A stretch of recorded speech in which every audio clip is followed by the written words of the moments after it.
എല്ലാവർക്കും പുതിയ വീഡിയോയിലേക്ക് സ്വാഗതം. ഇന്ന് നമ്മൾ തയ്യാറാക്കാൻ പോകുന്നത് ഒരു ബീഫ് കറിയാണ്.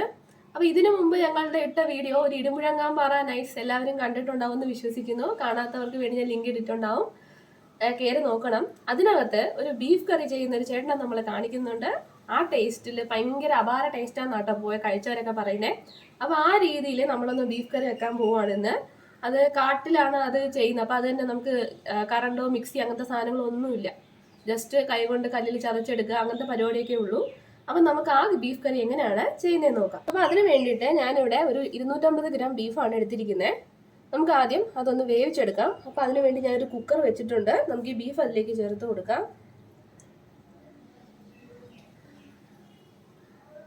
നല്ല സോഫ്റ്റ് ആയിട്ടുള്ള ബീഫാണ്. അതിലേക്ക് ഒരു 1/4 ടീസ്പൂൺ മഞ്ഞൾപ്പൊടി ആഡ് ചെയ്ത് കൊടുക്കാം. പിന്നെ വേണ്ടത് 1/4 ടീസ്പൂൺ കുരുമുളക് പൊടിയാണ്, അതും കൂടി ചേർത്ത് കൊടുക്കാം. പിന്നെ നമുക്ക് ഉപ്പ് വേണം, കുറച്ച് ഉപ്പും കൂടി ചേർത്ത് നമുക്കിതൊന്ന് വേവിച്ചെടുക്കാം. അപ്പോൾ വെള്ളം ഒന്നും ഒഴിച്ചു കൊടുക്കണ്ട, ആ ബീഫിനകത്ത് തന്നെ വെള്ളം ഇറങ്ങും. നമ്മൾ ഈ കുക്കർ അടച്ച് വെച്ചിട്ട് നന്നായിട്ടൊന്ന് വേവിച്ചെടുക്കാം. ഏകദേശം ഒരു 3 വിസിൽ വരെ നമുക്കൊന്ന് വേവിച്ചെടുക്കാം. അപ്പം നമ്മുടെ ബീഫ് വേവുന്ന സമയം കൊണ്ട് നമുക്കത് ഈ ഇഞ്ചിയും വെളുത്തുള്ളിയും കൂടി ഒന്ന് ചതച്ചെടുക്കാം. നമുക്ക് കറണ്ട് ഒന്നും ഇല്ലാത്ത സമയത്ത് ചെയ്യാൻ പറ്റിയ ഒരു കറിയാണ് കേട്ടോ. നമ്മൾ ഇതിനകത്ത് കറണ്ട് ഉപയോഗിക്കുന്നേ ഇല്ല, മിക്സി തൊടാൻ പാടില്ല. അപ്പോൾ നമുക്ക് ആ നാച്ചുറൽ ടേസ്റ്റ് കിട്ടില്ല. ഇത് നമുക്ക് ഈ കല്ലിനകത്ത് വെച്ച് ഒന്ന് ചതച്ചെടുക്കാം. തൊലിയൊന്നും കളയേണ്ട ആവശ്യമില്ല, നമ്മളൊന്ന് കഴുകിയെടുത്താൽ മതി. അതിനുശേഷം ഒന്ന് ചതച്ചെടുക്കാം. അപ്പോൾ നമ്മുടെ ബീഫ് കൃത്യം 3 വിസിൽ വന്നിട്ടുണ്ട്. ഞാനത് മാറ്റി വെച്ചിട്ടുണ്ട്, ഒന്ന് തണുക്കട്ടെ, എന്നിട്ട് നമുക്ക് ഓപ്പൺ ചെയ്ത് നോക്കാം. ആ സമയം കൊണ്ട് നമുക്ക് കുറച്ച് പരിപാടി ഇവിടെ ചെയ്യാനുണ്ട്. അപ്പോൾ അതിന് വേണ്ടി ഞാനൊരു പാൻ അടുപ്പത്ത് വെച്ചിട്ടുണ്ട്.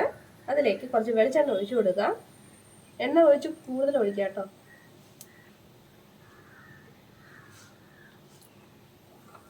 വെളിച്ചെണ്ണ ഒഴിച്ചു കൊടുത്തിട്ടുണ്ട്, അതൊന്ന് ചൂടായി വരട്ടെ. ഇനി ഇതിലേക്ക് ചേർത്ത് കൊടുക്കേണ്ടത് ചെറിയ ഉള്ളിയാണ്. അതാണ് നമുക്ക് പ്രധാനമായിട്ടും വേണ്ടത്. അത് എത്രയും കൂടുതൽ എടുക്കുന്നോ അത്രയും നല്ലത്. ഞാനിപ്പോൾ 1 കപ്പോളമാണ് എടുത്തിട്ടുള്ളത്. നമുക്കത് അതിലേക്ക് ചേർത്ത് കൊടുക്കാം.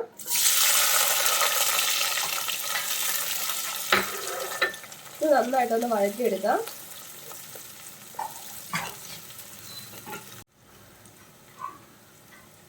ഇനി ഇതിലേക്ക് നമ്മൾ ചതച്ചു കൊണ്ടുവന്നിട്ടുള്ള ഇഞ്ചിയും വെളുത്തുള്ളിയും ചേർത്ത് കൊടുക്കാം. നമ്മൾ കല്ലിൽ വെച്ചിട്ടാണ് ചതച്ചിട്ടുള്ളത്, മിക്സിയിലൊന്നും ഉപയോഗിച്ചിട്ടില്ല. ഇതും കൂടി ഇതിലേക്ക് ചേർത്ത് കൊടുക്കാം.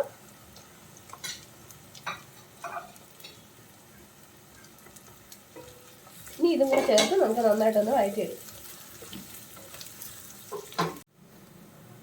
അപ്പോൾ നമ്മുടെ ചെറിയ ഉള്ളിയൊക്കെ നന്നായിട്ട് വാടി വന്നിട്ടുണ്ട്.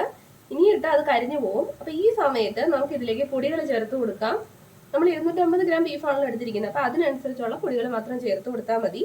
ഞാൻ ആദ്യം ചേർക്കുന്നത് ഒരു 1/2 സ്പൂൺ മല്ലിപ്പൊടിയാണ്.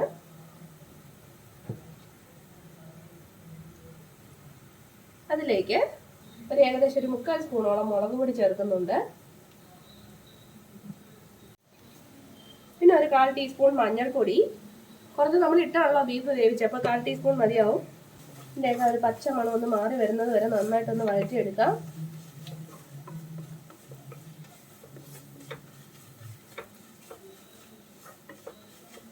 ഇപ്പം തന്നെ നല്ല മുരിഞ്ഞൊരു മണമൊക്കെ വരുന്നുണ്ട് കേട്ടോ.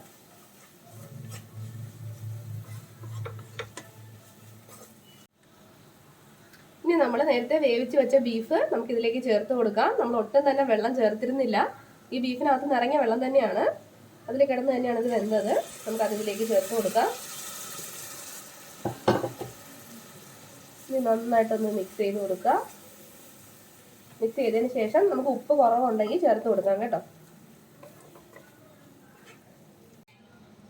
നമുക്കൊരല്പം ഉപ്പും കൂടി ചേർത്ത് കൊടുക്കാം. നമ്മുടെ മസാലയിലൊന്നും ഉപ്പ് ചേർത്തിട്ടില്ല, കുറച്ച് ഉപ്പ് കൂടി നമുക്ക് ചേർത്ത് കൊടുക്കാം.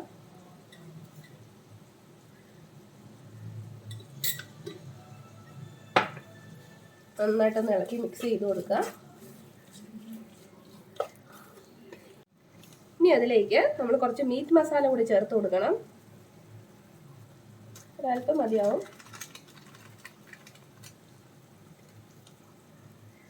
മീറ്റ് മസാല കൂടി ചേർത്ത ശേഷം നമുക്ക് ഒന്നുകൂടി ഒന്ന് മിക്സ് ചെയ്തെടുക്കാം. അപ്പം തന്നെ നല്ലൊരു പ്രത്യേക സ്മെല്ലുണ്ട് കേട്ടോ. ഇനി ഒരു കാര്യം ചെയ്യണം, ഇനി ഒരു ലോ ഫ്ലെയിമിൽ ഒരു 10 മിനിറ്റ് ഇതൊന്ന് അടച്ചു വെച്ച് നമുക്കൊന്ന് കുക്ക് ചെയ്തെടുക്കാം. ആ മസാലയൊക്കെ ആ ബീഫിനകത്ത് നന്നായിട്ടൊന്ന് പിടിച്ചു വരട്ടെ.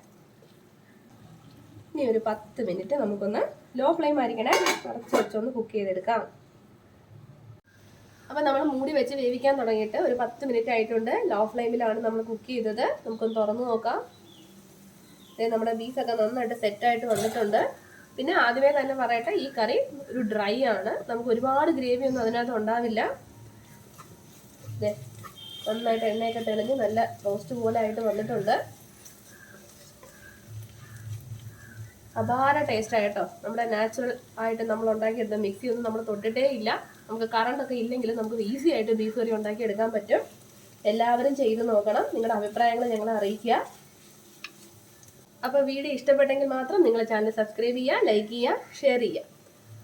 പുതിയൊരു വീഡിയോയുമായി നമുക്ക് വീണ്ടും കാണാം. അതുവരേക്കും ബൈ ബൈ.